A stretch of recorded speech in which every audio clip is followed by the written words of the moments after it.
Hello friends, the perfect reader YouTube channel पर आप सभी का स्वागत है।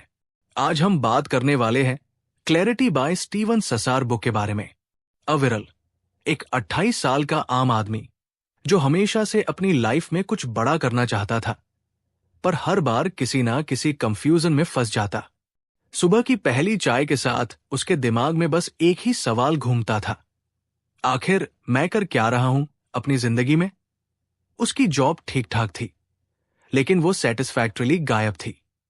ऊपर से घर की रिस्पॉन्सिबिलिटीज, लोन्स और खुद को प्रूव करने का प्रेशर।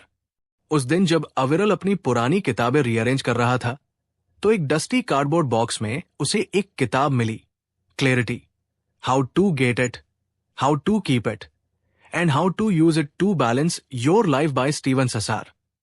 उसने ये किताब कब खरीदी थी उसे खुद याद नहीं था। उसने कैजुअली पन्ने पलटने शुरू किए। पहले ही पेज पर बोल्ड लेटर्स में लिखा था, द इंपॉर्टेंस ऑफ क्लैरिटी। नीचे लिखा था, developing clarity in your life is crucial for making informed decisions and achieving your goals. शायद ये वही चीज थी जो उसकी लाइफ से मिसिंग थी। उसने चाय का कप उठाया और सोफा पर कंफर्टेबल बैठ गया। उसने किताब का पहला चैप्टर पढ़ना शुरू किया। पहले चैप्टर में बताया गया था कि क्लैरिटी मतलब सिर्फ चीजों को देखना या समझना नहीं है। यह समझना है कि आपकी प्रायोरिटी क्या है, जो सच में मैटर करता है उसे पकड़ना और बाकी डिस्ट्रक्शंस को हटाना। इसमें एक लाइन थी जिसने अविरल को सोचने पर मजबूर कर दिया, a clear vision allow you to navigate challenge more effectively. Aviral ने खुद से सवाल किया, मेरी विजन क्या है?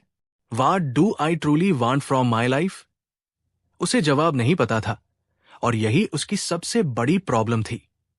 उसने किताब में आगे पढ़ा कि क्लैरिटी ना सिर्फ आपको सही डिसीजंस लेने में मदद करती है, बल्कि आपकी एनर्जी और टाइम को भी सही जगह इन्वेस्ट करवाती है।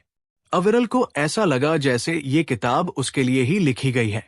किताब ने उसे एक छोटी सी एक्सरसाइज दी। उसने लिखा, write down the 5 most important things in your life. अविरल ने पेन उठाया और कुछ देर सोचने के बाद लिखा, 1 परिवार, 2 स्वास्थ्य, 3 करियर, 4 आर्थिक स्वतंत्रता, 5 शांति का मन। जब उसने लिखा तो उसे रियलाइज हुआ कि उसकी लाइफ इन 5 प्रायोरिटी से कंप्लीट अलग डायरेक्शन में जा रही थी। उसकी फैमिली के लिए टाइम ही नहीं था। हेल्थ का तो पूछो मत, जिम की मेंबरशिप सिर्फ कार्ड तक लिमिटेड थी। करियर में ग्रोथ के बारे में सोचने का टाइम ही नहीं मिलता था। फाइनेंशियल फ्रीडम बस ईएमआई और बिल्स भरने की जद्दोजहद थी। और पीस ऑफ माइंड तो जैसे किसी लग्जरी आइटम की तरह था, जैसे सबके पास होता है, बस उसके पास नहीं। अविरल कुछ नर्वस हुआ, लेकिन अंदर से उसे रिलीफ भी महसूस हुआ। उसे फाइनली ये समझ आ रहा था कि उसकी प्रॉब्लम्स का एक्चुअल रूट क्या है।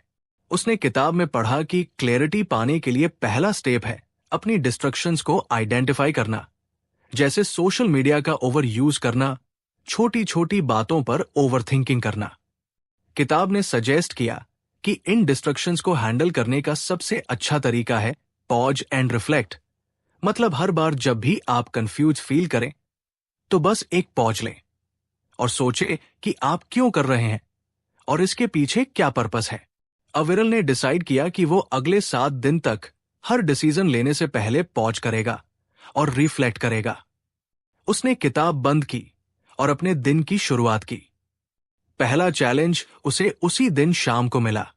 उसका कॉलेज का दोस्त आकाश उसे कॉल करके कहता है, चलो यार वीकेंड पर गोवा चलते हैं।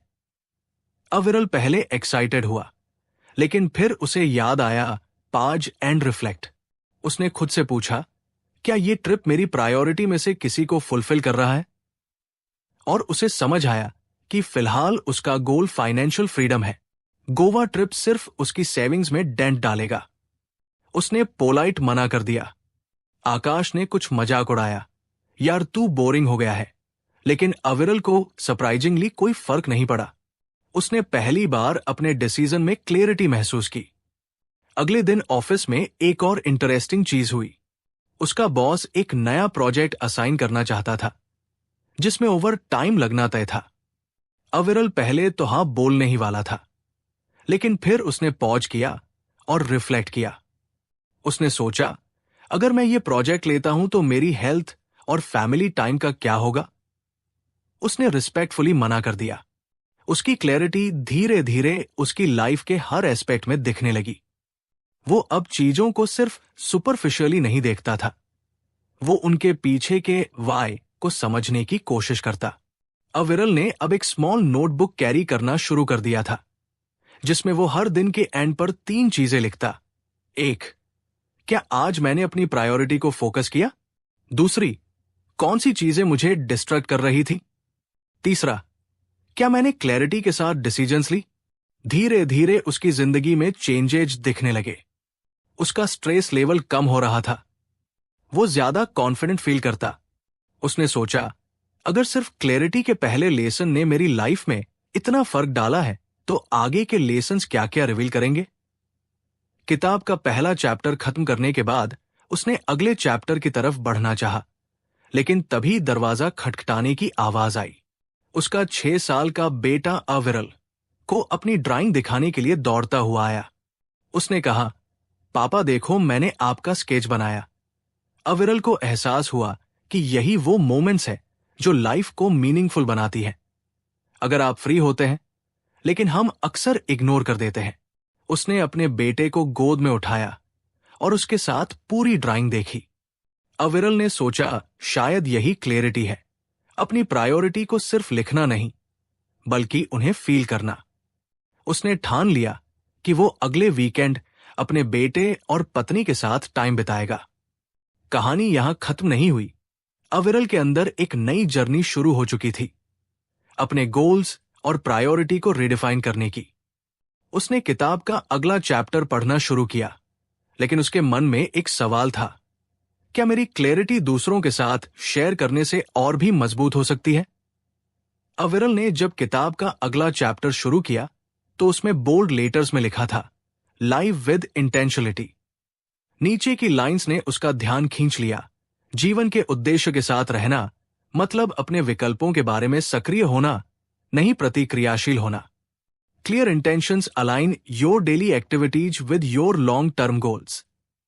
उसने किताब को बंद किया और कुछ देर के लिए अपनी आंखें बंद कर ली। उसे पिछले 1 हफ्ते में हुए बदलाव याद आए। क्लैरिटी के पहले लेसन ने उसे सिखाया था कि प्रायोरिटी को पहचानना कितना जरूरी है, लेकिन अब सवाल यह था कि उन प्रायोरिटी को अचीव कैसे किया जाए। यही सवाल उसके मन में था जब उसने चैप्टर पढ़ना शुरू किया। इस लेसन की शुरुआत एक छोटे से एनेक्स से हुई। एक आदमी जो हर दिन बिना सोचे समझे डिसीजंस लेता था, कभी किसी चीज में सफल नहीं हो पाता था, लेकिन जब उसने अपनी लाइफ को इंटेंशनलिटी के साथ जीना शुरू किया, पर्पस के साथ हर डिसीजन थॉटफुली लिया, तो उसकी पूरी जिंदगी बदल गई। अविरल ने खुद से सोचा, क्या मैं भी ऐसा कर सकता हूं? मैं अपनी लाइफ को रिएक्ट करने के बजाय इंटेंशनली लिव कर सकता हूं। किताब ने पहला स्टेप सजेस्ट किया, डिफाइन योर इंटेंशंस क्लियरली। मतलब अपने दिन की शुरुआत ये सोचकर करो कि आज का फोकस क्या होना चाहिए। अविरल ने उस दिन सुबह सुबह अपनी नोटबुक में लिखा, 1, आज परिवार के साथ डिनर जरूर करूंगा। 2, अपने पेंडिंग फाइनेंशियल गोल्स को रिव्यू करूंगा। 3, सोशल मीडिया पर सिर्फ 15 मिनट बताऊंगा। अविरल ने महसूस किया कि जब उसने ये 3 सिंपल इंटेंशन सेट की, तो उसे ऐसा लगा जैसे उसके पास एक रोड मैप है। वो अब रैंडम चीजों को नहीं कर रहा था। उसका पहला टेस्ट सुबह ही हो गया। उसकी वाइफ नंदिनी ने कहा, आज रात डिनर पर जल्दी आना, कब से हमने साथ नहीं खाया है। अविरल ने तुरंत कहा, पक्का। लेकिन ऑफिस में उसके बॉस ने अचानक एक अर्जेंट मीटिंग रख दी जो देर शाम तक खींचने वाली थी। अविरल के पास चॉइस थी, वो रिएक्ट कर सकता था, मीटिंग अटेंड कर ले और फैमिली डिनर स्किप कर दे, या फिर इंटेंशनली अपनी प्रायोरिटी को चूज कर सकता था। उसने पॉज किया और रिफ्लेक्ट किया। उसे याद आया कि उसने सुबह इंटेंशन सेट किया था कि डिनर फैमिली के साथ करना है। उसने अपने बॉस से पोलाइट रिक्वेस्ट किया कि क्या मीटिंग अगले दिन रखी जा सकती है। शायद लक ने भी उसका साथ दिया। बॉस ने कहा, okay, we can move it to tomorrow morning. Aviral ने महसूस किया कि अगर उसने इंटेंशनली अपनी प्रायोरिटी को नहीं चुना होता तो वो शायद रिएक्ट करके फैमिली डिनर को मिस कर देता। शाम को जब वो टेबल पर बैठा तो नंदिनी ने कहा, थैंक यू अविरल, ये बहुत मायने रखता है। और उनके बेटे ने खुशी से बताया कि उसने स्कूल में नए दोस्त बनाए। अविरल ने रियलाइज किया कि इंटेंशनल लिविंग का मतलब सिर्फ बड़े गोल्स को अचीव करना नहीं है, बल्कि छोटे छोटे मोमेंट्स को भी वैल्यू देना है। किताब का दूसरा स्टेप था बी प्रोएक्टिव नॉट रिएक्टिव। इसका मतलब था कि अपनी लाइफ को ऑटो पायलट मोड पर ना छोड़ो। जब कोई सिचुएशन आती है तो रिएक्ट करने के बजाय सोचो कि कैसे आप उस मोमेंट को अपने गोल्स के साथ अलाइन कर सकते हो। अगले दिन ऑफिस में अविरल का एक और टेस्ट हुआ। उसके कॉलीग समीर ने सडन छुट्टी ले ली और उसका वर्कलोड अविरल के ऊपर आ गया। पहले अविरल इरिटेट हो जाता, कंप्लेन करता, लेकिन इस बार उसने इंटेंशनली सोचा, क्या यह सिचुएशन मेरे करियर गोल्स के साथ अलाइन होती है? अविरल ने रियलाइज किया कि ये एक मौका है खुद को प्रूव करने का। उसने काम एक्सेप्ट किया, लेकिन साथ ही अपने मैनेजर से क्लियर कर दिया कि वो इसे एफिशिएंटली हैंडल करने के लिए कुछ एक्स्ट्रा रिसोर्सेज चाहता है। मैनेजर इंप्रेस्ड हुआ और अगले महीने की परफॉर्मेंस रिव्यू में अविरल की तारीफ हुई। किताब ने सजेस्ट किया था कि इंटेंशनलिटी का तीसरा स्टेप है break your long term goals into daily actions. Aviral ने डिसाइड किया कि वो अपने फाइनेंशियल फ्रीडम गोल पर काम करेगा। उसने अपने मंथली एक्सपेंसेस को एनालाइज करना शुरू किया। उसने देखा कि अननेसेसरी सब्सक्रिप्शंस और इंपल्सिव ऑनलाइन शॉपिंग उसकी सेविंग्स को खा रहे थे। उसने एक सिंपल रूल बनाया, हर खर्चा करने से पहले पॉज करो और खुद से पूछो, क्या ये मेरे फाइनेंशियल गोल्स के साथ अलाइन होता है? एक दिन उसने ऑनलाइन एक एक्सपेंसिव गैजेट देखा जो उसे बहुत पसंद आया।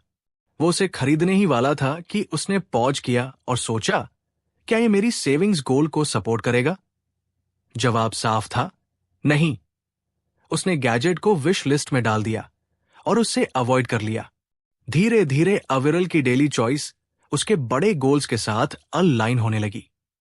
उसने महसूस किया कि इंटेंशनल लिविंग का मतलब सिर्फ रिएक्टिव बिहेवियर को छोड़ना नहीं है, बल्कि अपने हर डिसीजन में पर्पस ढूंढना है।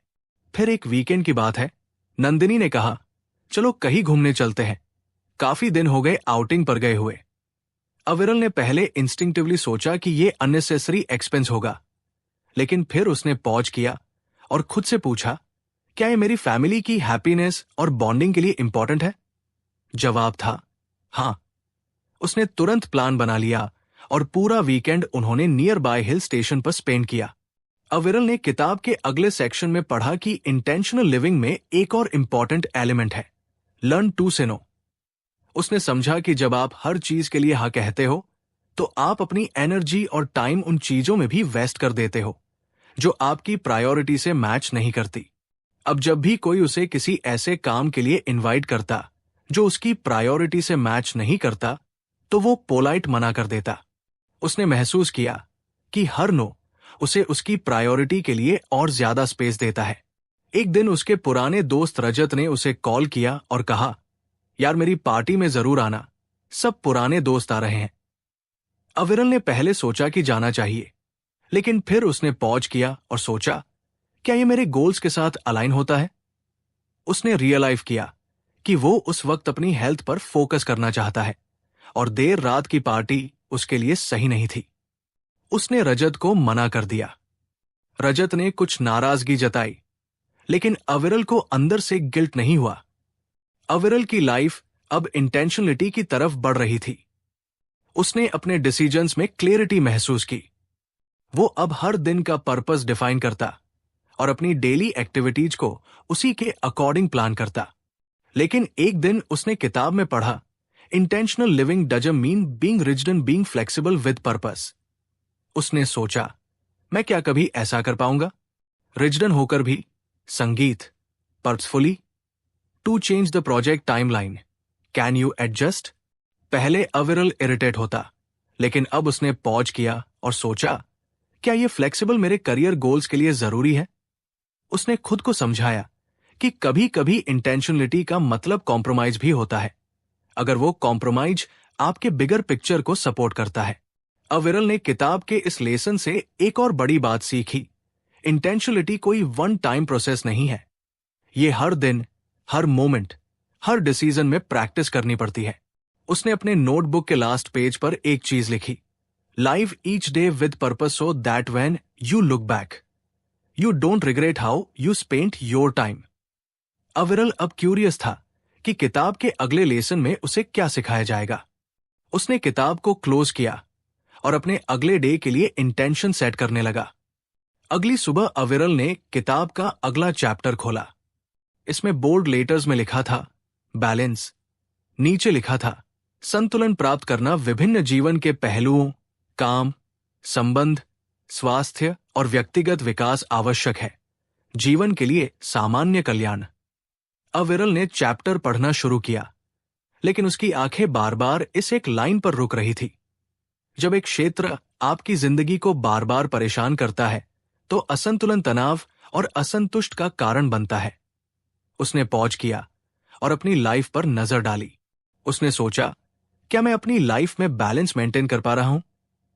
जवाब उसके सामने साफ था, नहीं। ऑफिस की डेडलाइंस इतनी हैवी थी कि वो कई बार फैमिली टाइम मिस कर देता। हेल्थ तो जैसे उसकी प्रायोरिटी लिस्ट से गायब हो चुकी थी। पर्सनल ग्रोथ बस संडे को कोई रैंडम संगीत खुशी के बजाय रिग्रेट्स थे। ये पढ़ते ही अविरल का दिल कुछ भारी हो गया। उसने सोचा, क्या मैं भी कहीं ऐसा ही तो नहीं कर रहा? उसने डिसाइड किया कि वो इस इम्बैलेंस को ठीक करेगा। उसने चैप्टर में दिए गए स्ट्रेटेजी पर ध्यान देना शुरू किया। पहला स्टेप था आइडेंटिफिकेशन शिप्स, हेल्थ और पर्सनल ग्रोथ। अविरल ने अपनी नोटबुक निकाली और चारों पिलर्स के लिए एक एक पेज बनाया। उसने लिखा, 1, वर्क, बहुत ज्यादा टाइम और एनर्जी ले रहा है। 2, रिलेशनशिप्स, फैमिली टाइम कम हो रहा है, दोस्तों और रिलेटिव से कनेक्शन ऑलमोस्ट खत्म हो गया है। 3, हेल्थ, नेग्लेक्टेड, जिम की मेंबरशिप सिर्फ कार्ड तक सीमित है, डाइट कंप्लीट अनहेल्दी है। 4, पर्सनल ग्रोथ, स्पोरेडिक, कभी कभी किताबें पढ़ लेता हूं, लेकिन कोई कंसिस्टेंट एफर्ट नहीं है। जब उसने इन चारों पिलर्स को देखा तो उसे रियल लाइफ वर्क में जा रही है और बाकी तीनों एरियाज सफर कर रहे हैं। किताब ने सजेस्ट किया कि बैलेंस लाने का पहला स्टेप है set boundaries for each area. अविरल ने सोचा, बाउंड्रीज का मतलब क्या है? किताब ने समझाया कि बाउंड्रीज का मतलब है हर स्पेक्ट के लिए डेडिकेटेड टाइम और स्पेस रखना। उसने डिसाइड किया कि वो हर दिन शाम 7 बजे के बाद ऑफिस का काम नहीं करेगा। हर वीकेंड फैमिली के साथ आउटिंग या कोई एक्टिविटी करेगा। रोज सुबह 30 मिनट एक्सरसाइज के लिए रखेगा। हर हफ्ते एक नई स्किल या किताब पर काम करेगा। अविरल को पहले ये सब अनरियलिस्टिक लगा, तो इम्बैलेंस बना ही रहेगा। अगले दिन उसने अपनी बाउंड्रीज इंप्लीमेंट करनी शुरू की। पहला चैलेंज ऑफिस में आया। एक अर्जेंट ईमेल शाम 7:01 पर आया। पहले अविरल उसे तुरंत रिप्लाई करता, लेकिन इस बार उसने पॉज किया और सोचा, क्या ये मेरे सेट बाउंड्रीज को तोड़ रहा है? उसने ईमेल को अगली सुबह तक छोड़ दिया। शुरुआत में कुछ गिल्ट महसूस हुआ, लेकिन जब उसने देखा कि सुबह भी ईमेल हैंडल किया जा सकता था, तो उसे समझ आया कि हर अर्जेंट चीज पर रिएक्ट करना जरूरी नहीं होता। दूसरा स्टेप था learn to priority is without guilt. किताब ने बताया कि बैलेंस का मतलब यह नहीं है कि हर चीज को बराबर समय दिया जाए। इसका मतलब है कि हर चीज को उतना समय दिया जाए जितना वो डिजर्व करती है। अविरल ने ये स्ट्रेटजी रिलेशनशिप्स पर अप्लाई की। उसकी वाइफ नंदिनी अक्सर कंप्लेन करती थी कि वो फैमिली के लिए टाइम नहीं निकालता। इस बार उसने इंटेंशनली संडे को पूरा दिन फैमिली के लिए रखा। उन्होंने एक फन पिकनिक प्लान की। जब अविरल पिकनिक पर था तो एक दोस्त का कॉल आया जो उसे कैजुअली बाहर मिलने बुला रहा था। पहले अविरल हाँ कह देता, लेकिन इस बार उसने मना कर दिया। उसने गिल्ट फील नहीं किया, क्योंकि उसने रियलाइज किया कि उसकी करंट प्रायोरिटी उसकी फैमिली है। किताब का तीसरा स्टेप था take care of yourself first. इसमें लिखा था आप एक खाली कप से नहीं भर सकते। मतलब अगर आप खुद की हेल्थ और वेल बीइंग का ध्यान नहीं रखोगे तो बाकी एस्पेक्ट्स पर भी इम्पैक्ट पड़ेगा। अविरल को यह पढ़कर अपना नेग्लेक्टेड हेल्थ रूटीन याद आया। उसने डिसाइड किया कि वो अपनी हेल्थ को फिक्स करेगा। उसने जिम मेंबरशिप रिन्यू की और डेली मॉर्निंग वॉक शुरू किया। पहले दिन जब वो वॉक पर गया तो उसे लगा कि ये टाइम वेस्ट है, लेकिन तीसरे दिन उसे रियल लाइफ का 30 मिनट का ये समय उसे मेंटली फ्रेश और फिजिकली एक्टिव महसूस करा रहा था। उसने अपनी डाइट पर भी ध्यान देना शुरू किया। धीरे धीरे उसने महसूस कि जब उसकी हेल्थ इंप्रूव हो रही थी तो उसका वर्क परफॉर्मेंस और मूड भी बेटर हो रहा था। वो घर पर भी ज्यादा एनर्जेटिक और हैप्पी रहता। किताब का चौथा स्टेप था रेगुलरली इवेल्युएट एंड एडजस्ट। इसमें लिखा था कि बैलेंस कोई एक बार की प्रक्रिया नहीं है। लाइफ हमेशा बदल रही है और आपको अपने अप्रोच को समय के साथ एडजस्ट करना होगा। एक महीने बाद अविरल ने अपनी नोटबुक निकाली और चारों स्तंभों को दोबारा मूल्यांकन किया। उसने ने देखा, 1 काम, सीमाएं बनाए रखने के बाद तनाव कम हुआ है, उत्पादकता बढ़ी है। 2 रिलेशनशिप्स, फैमिली और फ्रेंड्स के साथ कनेक्शन बेटर हुआ है। 3 हेल्थ, वेट कुछ कम हुआ है, एनर्जी लेवल्स बेहतर हैं। 4 पर्सनल ग्रोथ, उसने 2 नई किताबें पढ़ी हैं और एक ऑनलाइन कोर्स शुरू किया है। हालांकि उसने प्रगति महसूस की, लेकिन उसे यह भी रियलाइज हुआ कि कुछ वीकेंड्स पर वो फैमिली को टाइम नहीं दे पाया क्योंकि ऑफिस वर्क स्पिल ओवर हो गया था। उसने डिसाइड किया कि वो अगले महीने इस पर और ज्यादा फोकस करेगा। अविरल की जिंदगी अब धीरे धीरे बैलेंस होती जा रही थी। उसने किताब के इस लेसन से सीखा कि बैलेंस कोई फाइनल डेस्टिनेशन नहीं है, ये एक ऑनगोइंग प्रोसेस है जिसे रोज प्रैक्टिस करना होता है। उसने खुद से वादा किया कि वो हर महीने अपनी लाइफ का बैलेंस इवेलुएट करेगा।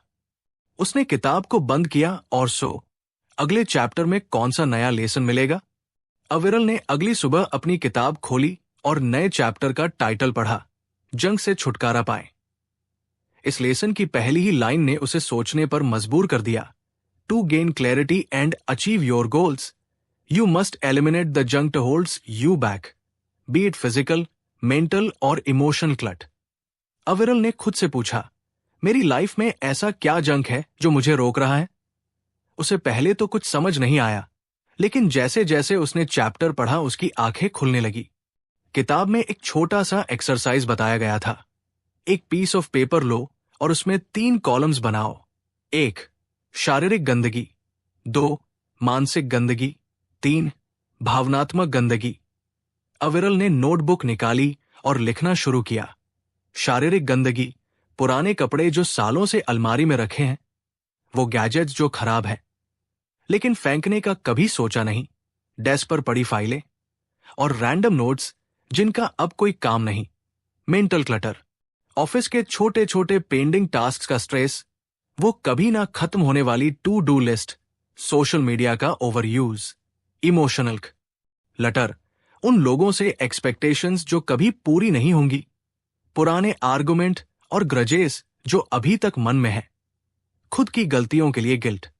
जब उसने ये सब लिखा तो उसे अपनी लाइफ की कस समझ में आई। किताब में लिखा था कि क्लैरिटी पाने के लिए सबसे पहले आपको इस जंग से छुटकारा पाना होगा। अविरल ने डिसाइड किया कि वो सबसे पहले फिजिकल क्लट पर काम करेगा। किताब में लिखा था, your physical environment reflects your mental state. उसने अपनी अलमारी खोली और देखा कि उसमें कई ऐसे कपड़े थे जो उसने सालों से नहीं पहने थे। उसने खुद से पूछा, क्या मैं इन्हें दोबारा पहनने वाला हूं? जवाब साफ था, नहीं। उसने तुरंत 3 पाइल्स बनाई। 1 कीप, वो कपड़े जो अभी भी यूजेबल थे। 2 डोनेट, वो जो किसी और के काम आ सकते थे। 3 थ्रो, वो जो पूरी तरह खराब हो चुके थे। ये प्रोसेस सरप्राइजिंग था। उसने सबको क्लियर किया और सिर्फ वो चीजें रखी जो एक्चुअली यूजफुल थी। डेस्क साफ होते ही उसे महसूस हुआ कि उसका माइंड भी कुछ ऑर्गेनाइज लग रहा है। अगले दिन उसने मेंटल क्लट पर काम करने का फैसला किया। उसने किताब में पढ़ा कि मेंटल क्लट अक्सर अनऑर्गेनाइज्ड टास्क्स और डिस्ट्रक्शंस की वजह से होता है। इसका सबसे बड़ा कल्प्रिट्स। अविरल ने अपनी टू डू लिस्ट पर ध्यान दिया। उसमें छोटे छोटे ऐसे टास्क्स थे जो वो कभी कंप्लीट नहीं करता, लेकिन फिर भी लिस्ट में बने रहते थे। उसने डिसाइड किया कि या तो वो उन टास्क्स को कंप्लीट करेगा या परमानेंटली रिमूव करेगा। उसने लिस्ट के हर आइटम को देखा और खुद से पूछा, क्या ये वास्तव में इंपॉर्टेंट है? जो चीज जरूरी नहीं थी उसे उसने क्रॉस कर दिया। उसने प्रायोरिटी इस करना शुरू किया और हर दिन सिर्फ 3 इंपॉर्टेंट टास्क पर फोकस करने का रूल बनाया। मेंटल क्लट का दूसरा बड़ा सोर्स था सोशल मीडिया। अविरल ने रियल लाइफ ने सजेस्ट किया था कि आप अपने फोन यूजर्स को मॉनिटर करो और अनावश्यक डिस्ट्रक्शंस को रिड्यूस करो। अविरल ने अपने फोन से सोशल मीडिया एप्स के नोटिफिकेशंस ऑफ कर दिए। उसने एक रूल बनाया कि वो सिर्फ दिन में 2 बार सोशल मीडिया चेक करेगा। पहले कुछ दिन मुश्किल थे। बार बार उसका मन करता कि वो फोन उठाए और एप्स खोलकर देखे, लेकिन धीरे धीरे उसने महसूस किया कि सोशल मीडिया से दूरी बनाने पर उसके पास ज्यादा टाइम और मेंटल पीस थी। अब बारी थी इमोशनल क्लट की। यह सबसे चैलेंजिंग पार्ट था। किताब में लिखा था, इमोशनल क्लट वो बैगेज है जो आपको आगे बढ़ने से रोकता है। अविरल ने खुद से पूछा, मेरे लाइफ में कौन से अनरिजॉल्व्ड इमोशंस हैं? उसे कुछ चीजें याद आई। उसके चाइल्डहुड फ्रेंड आरुष से हुई एक लड़ाई, जिसके बाद से उन्होंने बात नहीं की। अपने एक पुराने कॉली के साथ हुई मिसअंडरस्टैंडिंग, खुद के पास्ट फेलर्स के लिए गिल्ट। किताब ने कहा था कि इमोशनल क्लट से छुटकारा पाने के लिए आपको या तो उन्हें रिजॉल्व करना होगा या लेट गो करना होगा। अविरल ने सबसे पहले आरुष को कॉल किया। पहले तो ऑकवर्ड लगा, लेकिन उसने सोचा, अगर मैं पहल नहीं करूंगा तो ये बैगेज हमेशा मेरे साथ रहेगा। उसने आरुष से बात की और अपनी फीलिंग एक्सप्रेस की। सरप्राइजिंगली आरुष ने भी यही कहा कि वो भी रिकन्स चाहता था। उसने अपने कॉलीग को एक ईमेल लिखा जिसमें उसने अपनी तरफ से मिसअंडरस्टैंडिंग के लिए माफी मांगी। जवाब में उसने भी माफी मांगी। अविरल को ऐसा लगा जैसे उसके दिल से कोई बोझ हट गया हो। गिल्ट को हैंडल करना सबसे कठिन था। उसने अपनी गलतियों के लिए खुद को माफ करने का डिसीजन लिया। उसने लिखा, गलतियां इंसान को बेटर बनाती हैं। मैं इन्हें अपने ऊपर वेट बनने नहीं दूंगा। अविरल ने धीरे धीरे अपने लाइफ के हर एस्पेक्ट में जंग को एलिमिनेट करना शुरू कर दिया। उसने महसूस किया कि जब डिस्ट्रक्शंस और नेगेटिविटी कम होती है तो क्लैरिटी नेचुरली बढ़ती है। इस पूरे प्रोसेस के बाद उसने अपनी नोटबुक में लिखा, फिजिकल क्लट हटाने के बाद मेरा स्पेस और माइंड दोनों ऑर्गेनाइज्ड है।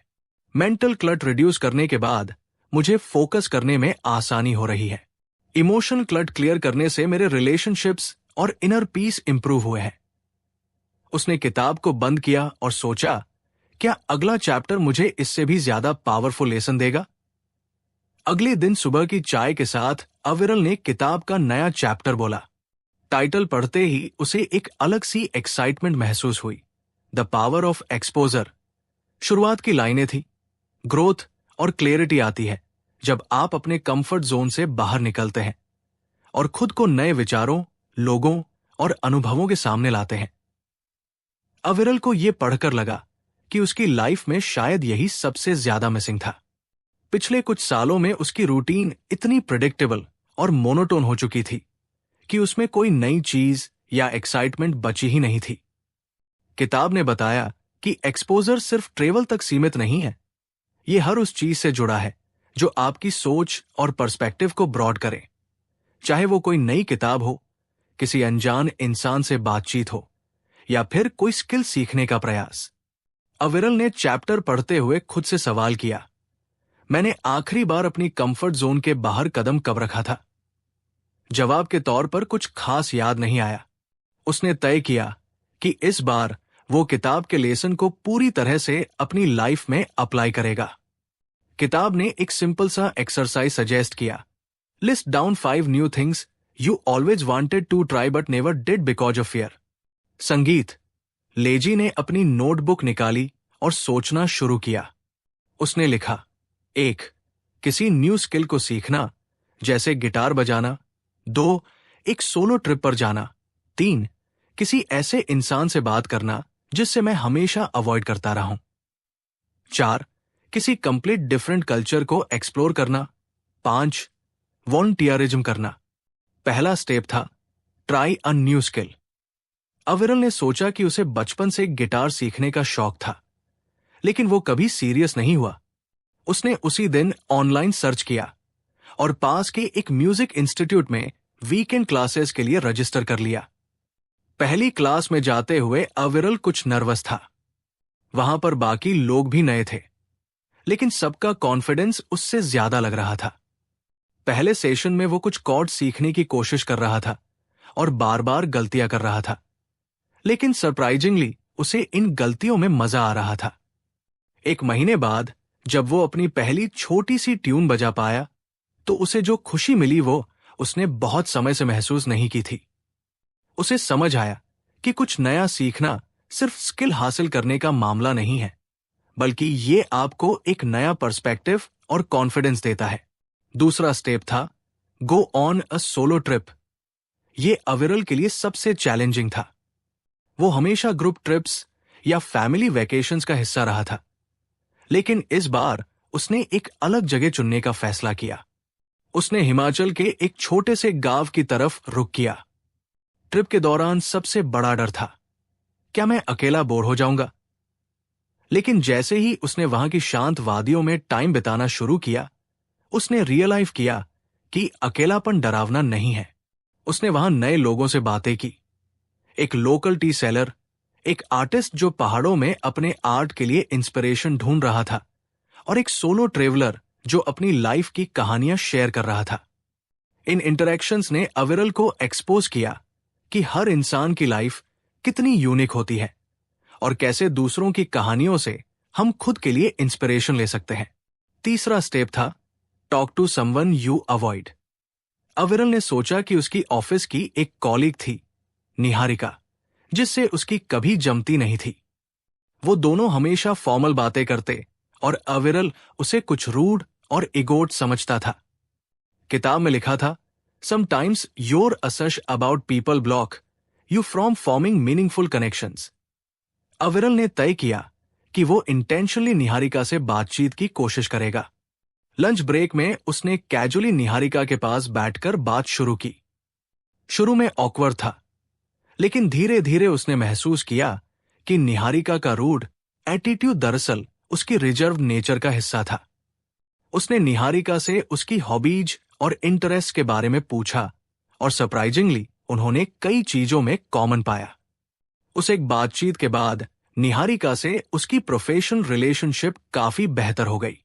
अविरल ने सीखा कि कभी कभी एक्सपोजर सिर्फ अलग एक्सपीरियंस से नहीं बल्कि लोगों से ओपन माइंडेड होकर जुड़ने से भी आता है। चौथा स्टेप था एक्सप्लोर अ डिफरेंट कल्चर। किताब ने सजेस्ट किया था कि आप अपनी सोच को ब्रॉड करने के लिए किसी दूसरी कल्चर को करीब से समझने की कोशिश करें। अविरल ने अपने एक साउथ इंडियन कॉलीग श्रीनिवास से बातचीत शुरू की। श्रीनिवास ने उसे अपने घर खाने पर इनवाइट किया।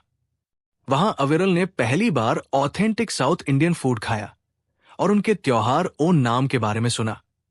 उसने देखा कि कैसे अलग कल्चर्स में ट्रेडिशन व अलग होते हैं, लेकिन इमोशंस सब जगह एक जैसे होते हैं।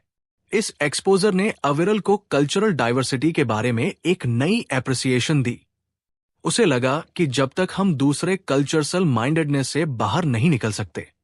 पांचवा स्टेप था वॉलंटियरिज्म। फुल कॉज के लिए कंट्रीब्यूट करेगा। उसने पास के एक एनजीओ से कांटेक्ट किया जो अंडर प्रिविलेज बच्चों को पढ़ाने का काम करता था। पहले दिन वो कुछ नर्वस था। उसे लगा कि वो बच्चों को कुछ सिखा नहीं पाएगा, लेकिन जब उसने बच्चों के साथ बातचीत शुरू की तो उसने महसूस किया कि वो भी उनसे बहुत कुछ सीख सकता है।